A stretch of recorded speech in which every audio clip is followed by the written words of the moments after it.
ایک حدیث میں یہ بھی ہے، حضور نے فرمایا کہ اپنی عورتوں کو تم تازہ کھجوریں کھلایا کرو۔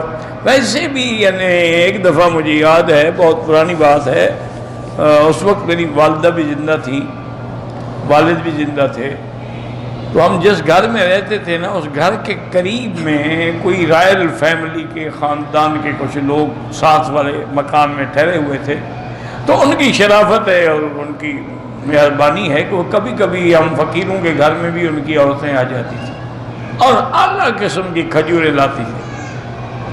رائل فیملی تھی اور پھر گسیم اور بریدہ کی کھجوریں تو دنیا میں مشہور ہیں، تو اعلیٰ قسم کی کھجوریں لے آتی ہیں۔ ہمارے گھر والے کوئی 2 دانے اٹھاتا، کوئی 3 اٹھاتا، کیا کر رہے ہو، کھاؤ۔ کتنا کھائیں؟ انہوں نے کہا ہم تو کم سے کم دن میں آدھے کلو سے کم تو کبھی نہیں، ورنہ 1 کلو کھاتی ہیں روز کا۔ تو انہوں نے کہا اگر تم نہیں کھاتی ہو تو اپنے خاوند کے حقوق کیسے ادا کرتی ہو؟ جب تم کھجور ہی نہیں کھاتی ہو تمہارے اندر طاقت کہاں سے آئے گی؟ آدھا کلو روز کھایا کرو۔ وہ زبردستی آ کے تو وہ 4 دانے کھلاتے۔ ہم لوگوں کی تو عادت ہی نہیں نا اتنا کھانے کی، زیادہ سے زیادہ 2 4 5 دانے کھا لیے۔ تو عرب آج بھی الحمدللہ کھجور کھاتے ہیں اور بڑے شوق سے۔